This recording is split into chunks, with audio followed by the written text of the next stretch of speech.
So, good afternoon, everyone, and thanks very much for joining the session today. We're going to be talking about how to employ and support an apprentice within your business. My name's Sarah Springford, and I'm the CEO at Brighton Chamber, and I'm going to be your host for today. These Q&As are brought to you in collaboration with the Coast Capital Growth Hub. And the Growth Hub, for those of you who don't know, provide funded advice, signposting and support in the Greater Brighton region, mostly aimed at small and medium-sized businesses. So, moving swiftly on, I'm delighted to be here today joined by Claire Gehlig. And Claire is the Head of Apprenticeships for the Greater Brighton Metropolitan College at GB Met, as we know it. Over to you. Fantastic. So thank you very much for the lovely welcome, Sarah. So yes, my name is Claire Gehlig. I'm Head of Apprenticeships at GB Met. And all of this week we are talking to employers and prospective apprentices about the courses that are available, about how to recruit an apprentice and support an apprentice for the duration of their programme. So if we can go to the first slide, we have one of the questions I always get asked is, what is a modern day apprenticeship? I think a lot of the perception of apprenticeships are probably what my dad did back in the day around kind of real manual labour jobs. But modern day apprenticeships now cover a massive range of topics and sectors, and it basically is a job. Somebody's there. It's a job which is got training attached to it. So apprentices are in the workplace. They are learning knowledge, skills, and behaviours. We call them the KSBs. So the knowledge elements through various elements, through online training or through one-to-one support with a coach or a skills coach.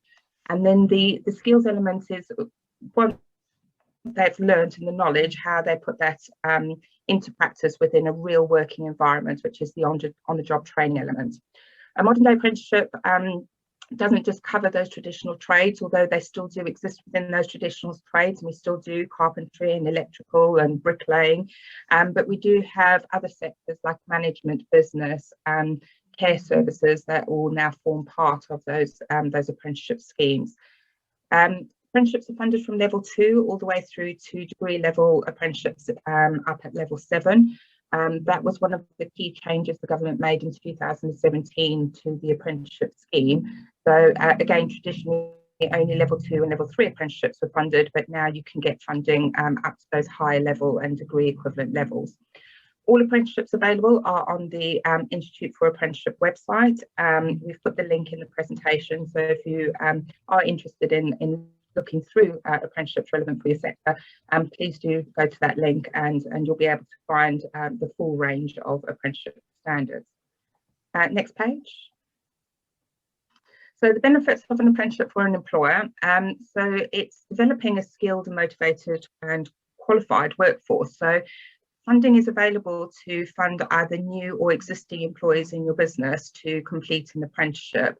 One of the basic rules for an apprenticeship is that there is significant new learning to take place. So if you've got an existing employee who is moving into a new role, and an apprenticeship would be a real benefit to support their training and their professional development, then you are able to fund that through the apprenticeship scheme. It can increase productivity and your bottom line and reduce your training and recruitment costs, as a lot of that would be covered by the apprenticeship funding. Next slide, please. The benefits of an apprenticeship for your apprentice is that they get to earn while they learn. There is entrepreneurial opportunities for them. A lot of the independent self-directed study supports them with skills they can build on. There is a certification at the end of it, so they do get a certificate to show that they have completed all the elements of the apprenticeship programme. It opens up diverse job opportunities within your business as well, so it will help support their progression within your business. And we do find that retention of staff is increased by having apprenticeships within the business, because people like to move on to the next level and take on new job roles within your own business. There's also some financial incentives for both the employer and for the apprentice by taking on younger apprentices or apprentices who have had more difficult backgrounds and previous problems with education. So we have got some additional funded schemes to support a young person coming into employment for the first time, or somebody who has had some additional learning needs at school and is looking to progress into a career and just needs that support or some additional support within the workplace. Now, next slide, please. So as an employer, what do we ask you to commit to? Well, first of all, we ask you to provide a genuine job with training attached to it for the duration of the apprenticeship. The opportunity for that person to put into practice what they are learning and giving them the opportunities to try out new skills within your particular sector. We do ask you to treat the apprentice as any other employee, so giving them a written contract of employment and paying the apprentice at least minimum wage in line with the current laws. So I have got a slide on what those pay rates are, but we do ask you as part of the scheme is that that person is a member of your team and shouldn't be treated any differently just because they are in the apprenticeship programme. We do ask you to allow the apprentice up to 20% of their contracted hours towards the learning on their apprenticeship. Now, that doesn't mean that we expect them to be off the shop floor as such for 20% of their working time, but it can be opportunities for shadowing or mentoring, depending on what qualification they're doing. There is various ways that we cover the 20% of learning through them doing practical duties within their job roles. But there is occasions where they may be asked to attend training sessions at the college or one-to-one with their tutor, which would also count towards that 20%, or that we may ask them to carry out some independent study during their working hours where they may need to refer to things like your company policies, your own working practices, etc. So that is a commitment that we ask for the employers to make, is that they allow 20% of the contracted hours to be towards the learning. We also ask employers to attend regular reviews with the apprentice and the training provider to give feedback on the apprentice's competency. What we've asked for employers to do is to attend those meetings to show the apprentice the support for their learning, but also for an opportunity for us to discuss with you how we can use the apprentice to support your business needs. So is there something that you feel that apprentice needs to learn about? Is there something that you feel that the apprentice is showing a good knowledge or skill in that you want to develop even further to further enhance your business? So those reviews are really key to be able to discuss your needs as a business and how that aligns with the delivery of the apprenticeship programme. And the final commitment is that you meet the apprenticeship regulations of 2017. And what that means is that you are able to commit to the programme through the 20% off the job training, through the regular reviews, through supporting that contract all the way through to the end and providing that job opportunity all the way through to the end of that apprenticeship. So everything above is covered within those regulations. Next slide, please. So recruiting an apprentice, there is several routes into apprenticeships. So if you have got existing staff in the role, then that's fairly straightforward to put them onto an apprenticeship programme. That would be having a conversation with the college about what apprenticeship you would like them to complete. And then we would talk through everything that I've just covered in terms of your commitment to the programme, and then we'll go through eligibility checks with the learner to make sure that they can come onto the programme. The other route into apprenticeships is recruiting an apprentice. So you may have an entry-level role, or you may have a role that you're specifically looking to fill, where we can advertise the role through, we use Love Local Jobs as well as the National Apprenticeship Service, plus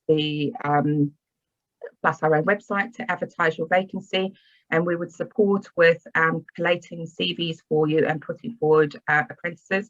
We would also advertise in the college to our full-time students to see if anybody would be interested to move into an apprenticeship. And we would expect you to interview an apprentice for that apprenticeship position as if you were interviewing for any other role within your business. Now, the applicants that you could receive could be school leavers, for example, that have no job experience whatsoever. And it would be really useful during the interview process to focus on their interests and why they want to go into this particular career.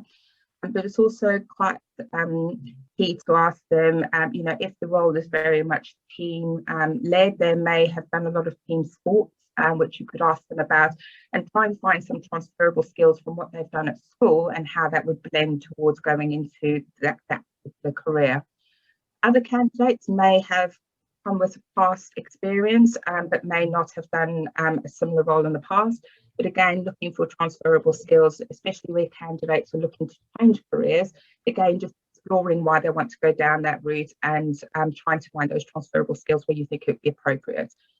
In terms of that recruitment process, the choosing of that candidate is purely down to you as the employer. We will just present the candidate and then you would confirm to us which candidate would be successful and you would like to take forward.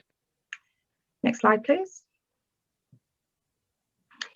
So upskilling existing staff through the apprenticeship, all we have to show is that we are able to demonstrate that there will be significant new learning on that apprenticeship. And we do that through something called a skill scan.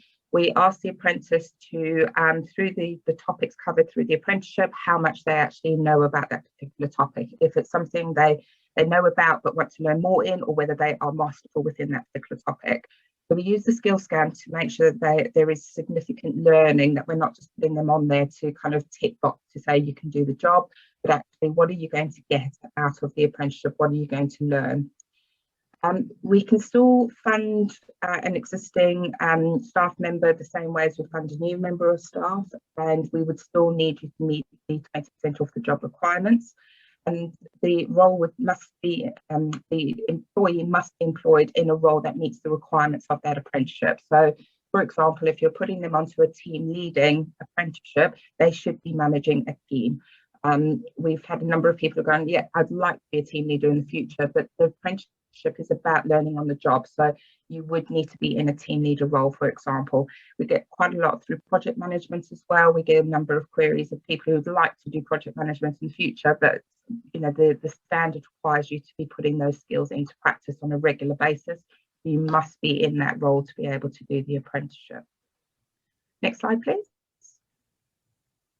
So recruiting an apprentice, we've got two funding streams for apprentices. The first one is the Levy employers. So these are businesses where the wage bill to HMRC is over £3 million per year.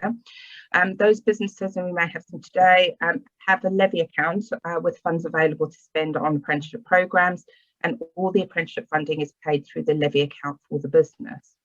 Non-Levy employers, so our small, medium enterprise businesses, will be asked to contribute 5% of the funding of the apprenticeship programme, and the remaining 95% of the funding will be covered through the government funding.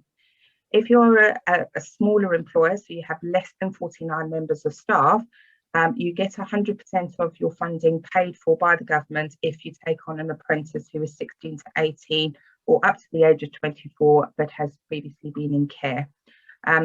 An additional incentive for those smaller employers to take on anybody within those age groups is you'll also receive an additional £1,000 to support the cost of taking on that young person, and that's paid in two amounts. 500 at the end of the first 3 months, once we know that they're remaining with you, and the other £500 at the end of the apprenticeship. Next slide.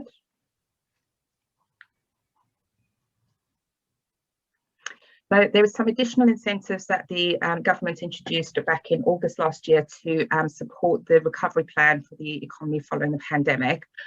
So the government introduced the incentive scheme, which will be running until the end of March, and all payments will get made after the 30th of April.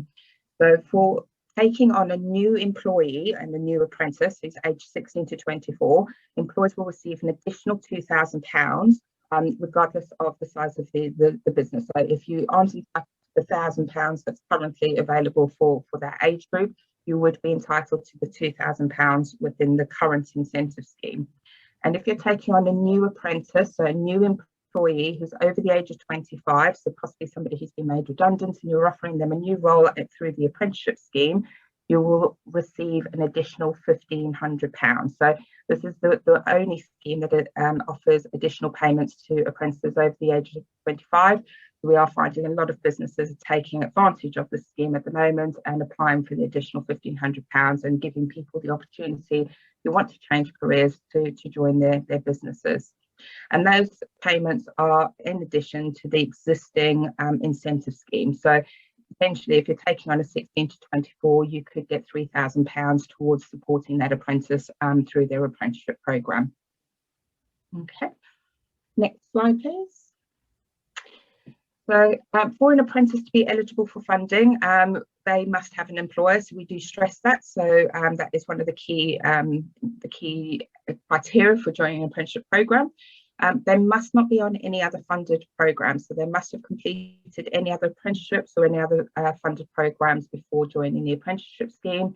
And the last key point is that they must have lived and worked in the UK or EU within the last 3 years with no gaps longer than 3 months. So that is one of the key requirements for that funding.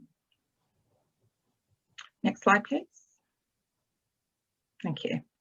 So the apprenticeship standards themselves are made up of the following areas: knowledge, skills and behaviours, known as KSBs, as I previously said.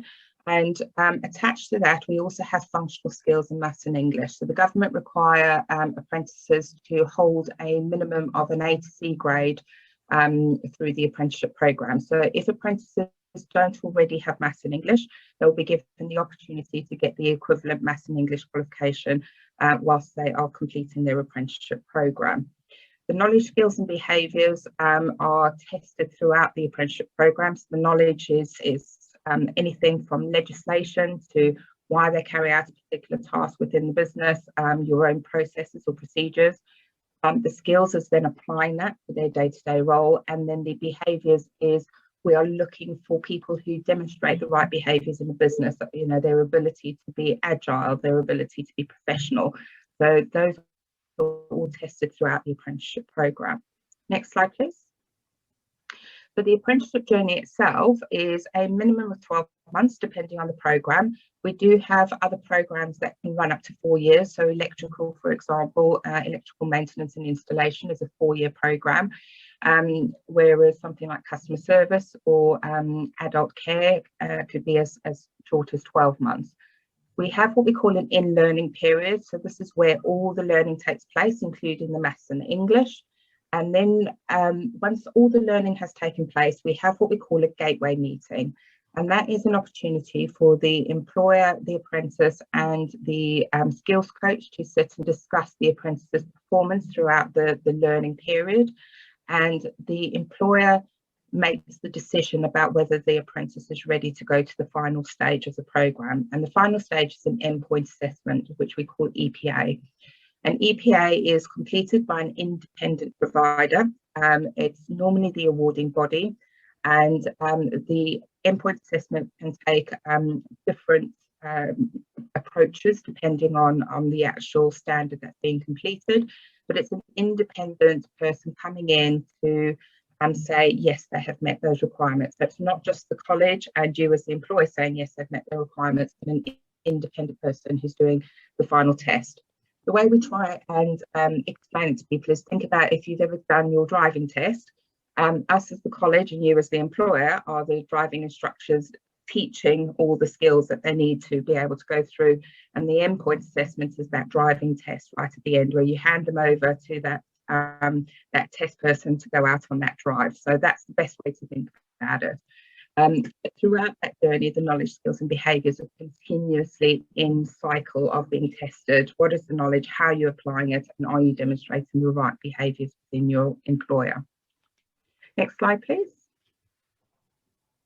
So these are the English and maths requirements. And we've kind of used the new grades and we've included the old grades because if you're like myself, I still refer to them to A to C grades, but obviously fully aware that they are now 49s. But anybody completing a level 2 standard must achieve a minimum of level 1 functional skills, which is the old D and E grades or the new 2 to 3s. And anybody completing a level 3 standard or above must achieve an A to C grade or hold the equivalent of an old 14 or the new 14. They used to be known as key skills, and they are still valid. So if somebody has got key skills, we can use it as an exemption. So they don't need to complete that element of the programme. Next slide, please. So the college offer two programmes. We offer a full work-based learning programme, which means that a skills coach will come out to the workplace every 4 to 6 weeks to cover the knowledge, skills and behaviours.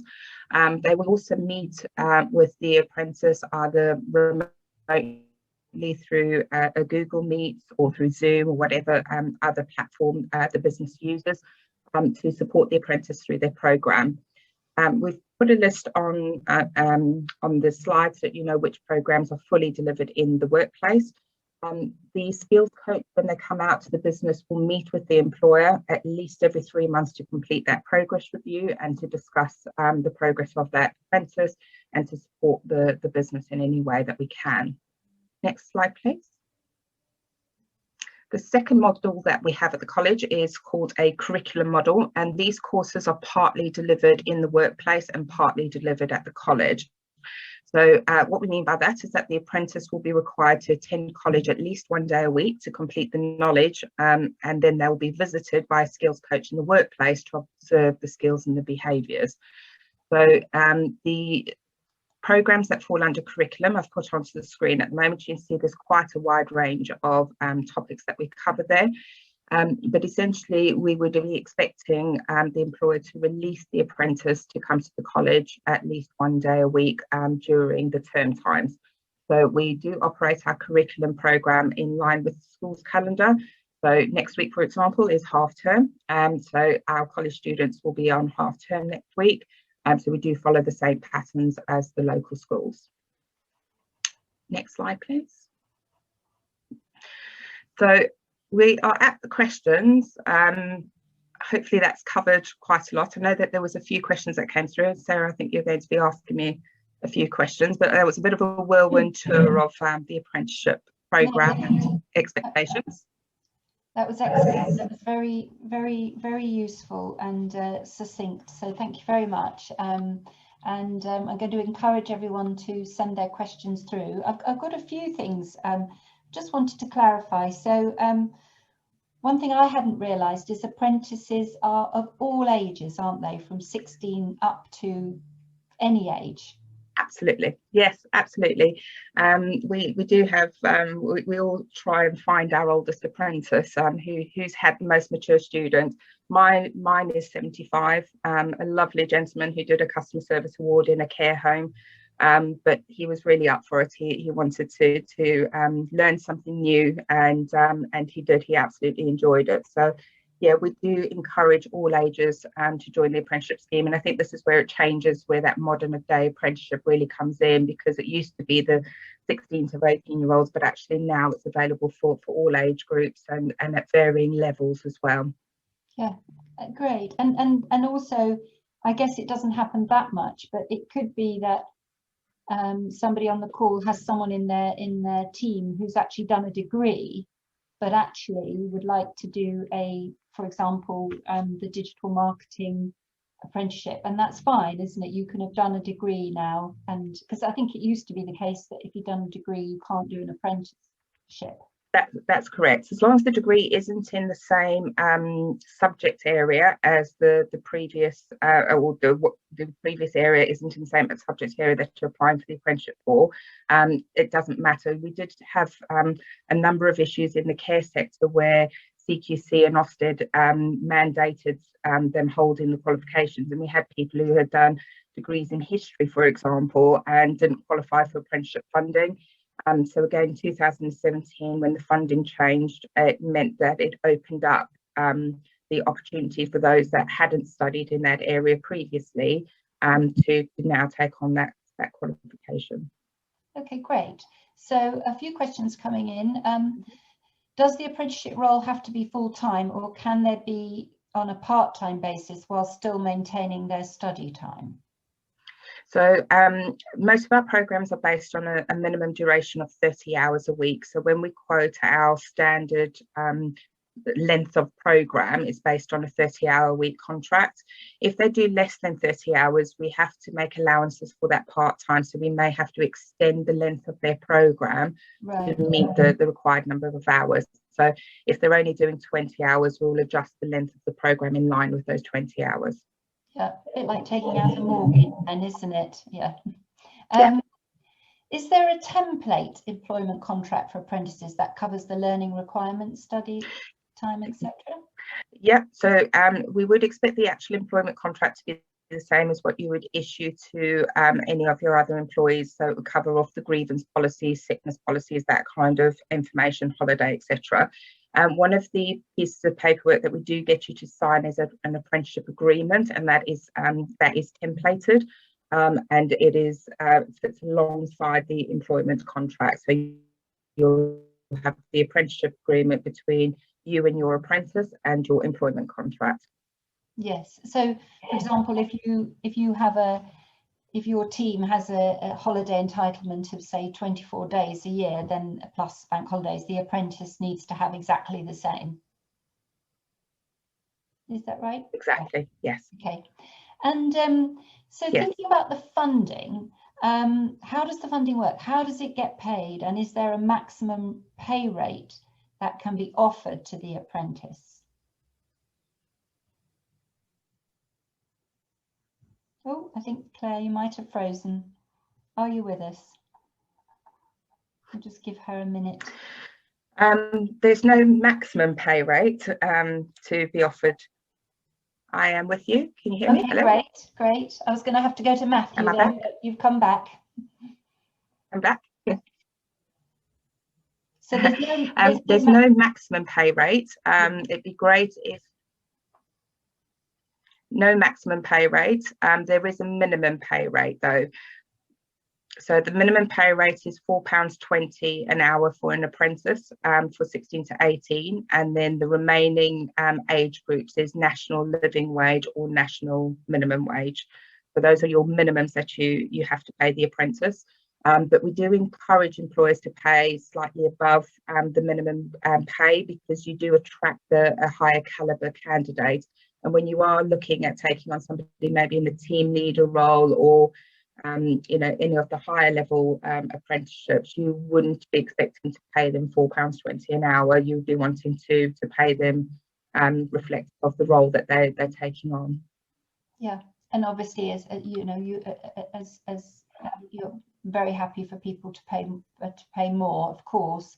And how does the funding work? I was thinking that some of the businesses on the call, they might be looking at possibly an apprentice who's older than 18. So say we're looking at, I don't know, somebody who's had a bit of experience, so say 20-year-old. So they would have to pay the 5%, wouldn't they? So how does that work? How much is that 5%? So it would depend on what we call the funding band of the programme. So as an example, in health and social care, we've got adult care worker, which is £3,000. So the 5% would be £150 for the apprentice to be brought onto the programme. Right, okay. In other settings like childcare, for example, I was just going to say in childcare, for example, the apprenticeship is £6,000. So the employer contribution would then be £300. So it depends on the level of funding, would then depend on the amount that gets paid. Right, okay. For those of you on the call, I was asking Claire earlier what if she had a favourite apprenticeship, and she was saying that one of the ones that she really likes is the operational management level 5, which I think is, it says what it is on the tin, doesn't it? It sounds like it's very useful. And you also are telling me that carpentry has gone crazy. You're having to start more and more carpentry apprenticeships. There's been such a demand. So that must be something to do with the time we're living through, mustn't it? I think so. I think carpentry is a real interesting one, because we've had a real mixture of age groups that have come through, between our younger apprentices who've joined straight out of school, but others that are looking for a change of career. And I know that there's a massive building drive at the moment across the country, and some of those, you know, construction Are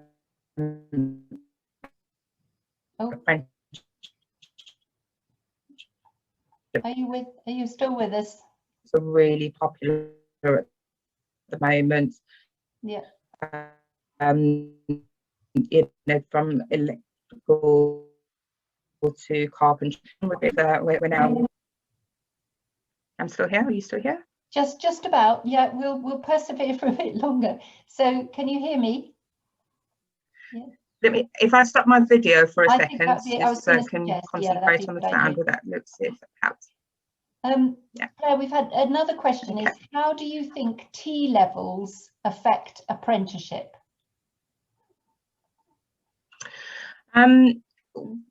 It's a difficult one, because T levels really seem to be struggling to get off the ground at the moment, but they are a great entry level into the apprenticeship programs.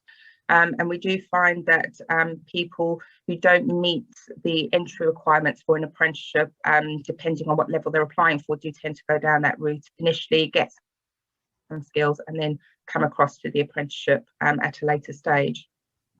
Right, okay. Does the advertising have to be done through the college? Are there a number of different providers of apprenticeship arrangements? So yeah. It's two questions, isn't it? So does the advertising have to be done through the college? It doesn't. It's just a service that we offer because we have access to full-time students who may be interested to moving from a full-time course to an apprenticeship. But it doesn't have to be advertised through us. It can be advertised through your own channels.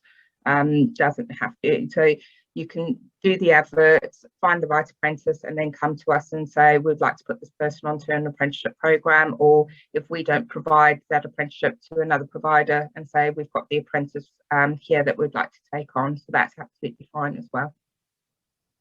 And are there a number of different providers of apprenticeship arrangements? I think there's probably tens, aren't there, of possibly. There is.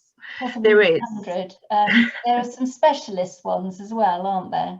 There is, yes. So there is some specialist providers. So, for example, the college is not registered to deliver gas safe. We're not gas safe. So there is a restriction on, say, for example, plumbing. We can't run that course because we you know, the accreditation we'd have to go through is great. So there is particular providers out there who are gas safe, who are specialists within that area that will deliver those particular apprenticeships.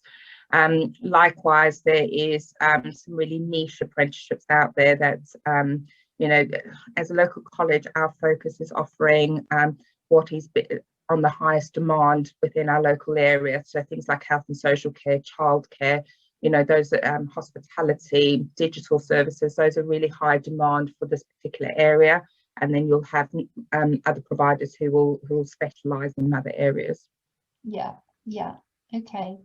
And what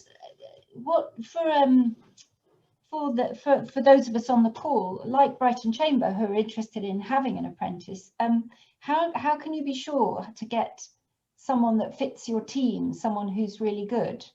Is there a sort of, you know, can you see people until you find someone that you think would be right? Absolutely. You know, it's got to be the right. That's why we don't do the interview process. We look at candidates based on the job description, and we will pass forward candidates who have shown. We may do, for the school leavers, we do kind of a mini interview with them just to get a gauge of what their interests are, their confidence levels, that kind of thing, and work with our career service to make sure that those apprentices are ready to go to interview. But ultimately, it's how they come across in the day, how you feel you get on with them. So it would be just like any other job interview that you're carrying out. You know, does that person, you know, I think it's when you're employing somebody who's come straight out of school, it's less about what experience, you know, that focus is more about what are they going to bring to your team, you know, where is that diverse nature, what you you know, what skills and what abilities do they bring to your team, and you know, things like the job itself can be taught. It's about their personality and how they're going to fit in with the rest of your team. Those are the important things to focus on at the interview. Yeah. Okay. Yes, I know quite a few of our members who are accountants have apprentices from the accounting courses. So question here, to follow the example you mentioned about the health and safety care of the £3,000 Yeah. that was mentioned, is that the cost of the apprenticeship, so that the business would pay 150 and the business pays the employee the pay rate, so the financial benefit is 2,850 worth of training? Or does the apprenticeship pay the employee's wages too? No, they don't, do they? The employee pays the employee the wages through their PAYE. Yeah, so the 5%, the £150 is the contribution from the employer to the training provider, and then the remaining 95% of the funding is paid for through the government funding. So the remaining 2,850, we would claim that funding directly from the government scheme. And do you know, Claire, roughly how many, the split of your apprenticeships, what percentage is actually people who are coming from the job, you know, training, so, you know, from a business and they are actually an employee that has then decided to do an apprenticeship whilst doing the job? Is it a growing percentage? It depends on the sector. So we do tend to find that some of our sectors, like project management, team leading, operational managers, the higher level apprentices tend to have a higher number of existing employees who have had some experience in that role, but are wanting to take that role further. In other areas, for example, like health and social care at level 2, early years at level 2, carpentry at level 2, all of those entry level ones tend to be people who are going into that sector for the first time, either as a change of career or straight out of school. So it really does depend on the level of the apprenticeship, really then affects the percentage of the mix of people that we have applying for those apprenticeships. And following on from what you were saying earlier, that presumably then a business could find a potential apprentice themselves and approach you. Correct. Yeah, absolutely. And sorry to be negative, but what happens if it doesn't work out? What happens if you're, you know, a month or so down the line and you feel that it's not working? Or what do we do? So if it's within the first month, you know, you would follow your procedures in terms of, again, they're like any other employee. If it doesn't work out, you need to let them go within the first month. There's no penalties or anything like that.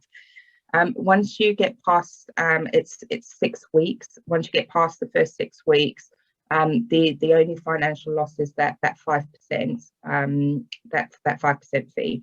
So, the 5% fee. So essentially, it's making sure that in those first 4 to 6 weeks that you have got the right person in the role. We only start the apprenticeship once they've completed the process. So you will probably have about, depending on how you set up your apprenticeship, if they start employment while they go through the enrolment process, it will give you a good indication of what they're like as an employee. And then if you feel before you even sign the paperwork, actually, this isn't the right person for us, you don't need to sign the paperwork. But if you do sign the paperwork, you've got 6 weeks at that point before there's any penalties as such. If you are halfway through, 3/4 of the way through, and you know that person is really underperforming, it's worth speaking to the coach to see if there's any support that we can provide in terms of, you know, if it's you know, something linked to their performance where we can put it in the action plan and part of the learning. And if it's still not working out and you need to drop them off of the program, it's the same, you know, if they're constantly off sick, or, you know, we know the problems we normally have with staff, you know, it would be following the same process as you would do with any other employee. You'd put them on those action plans, you'd give them those warnings, and then, you know, ultimately, you know, let them go. Yeah. And is there anything we need to know about leaving the EU? Is that going to change anything? It doesn't change anything currently. We do have a number of apprentices that are from the EU that we do just need to make sure that they have got the right new work permits in place for signing up for the apprenticeship programme at the moment. We are waiting for the updated funding guidance for the new contract year, which starts on the 1st of August, to see what those changes. So we'll probably have a good idea around about June, July time, what the new guidance states around EU employees. But as it stands at the moment, anybody wanting to start an apprenticeship now, they are still eligible for funding as long as they've lived or worked in the EU for the last 3 years and they've got a work permit that covers the length of their programme. Okay. And Claire and I, we were speaking earlier, weren't we, about the fact that there are certain apprenticeships which are eligible for 100% funding from the, it's called the Levy transfer fund, as it were, so where the levy payers can't use up all their allocation. And Claire and I were talking to the council about what those sectors were. So if anyone is interested in finding out more about what those are, then they can get in touch with Claire and the team afterwards for some more information about that. Is that okay, Claire, to say that? Yeah, that's absolutely fine. Yeah, we can provide a link to the Brighton Hove website with all the information and the application process for the levy transfer as well. Great. Before we wrap up, I was just going to mention one more thing as we've got Matthew on the call. I don't want to in any way divert anybody away from having an apprentice, but the GB Met College has actually become one of the gateway organisations for the new government Kickstart scheme, where you can have a 16 or is it 18 to 24-year-old for 6 months for 25 hours a week, paid for by the government. So I'm going to let Matthew do a 1-minute pitch, and if you are interested to find out more about this, then obviously we'll put you in touch with Matthew afterwards. So Matthew, yes, give us your pitch about what you're doing about being a gateway organisation for the Kickstart scheme. Yeah, it's part of the DWP's Plan for Jobs scheme, and it was introduced in November. It's due to run until 31st of December 21. Up until last Wednesday, the 3rd of February, all employers had to apply for a Kickstart bid grant, had to bid for a grant via a gateway provider if they were applying for anything under 30 job placements from last Wednesday. So they'd have to come via a gateway such as us. But from last Wednesday, the rules have changed, meaning that any organisation or any employer can apply directly to the DWP via their website, or they can bid for a grant, which is basically a 6-month job placement. 100% of the age-appropriate minimum wage will be paid by the DWP, plus a £1,500 funding for training and support during that 6 months, which would be a minimum of 30 hours a week, or the government would reimburse companies for that 30 hours a week.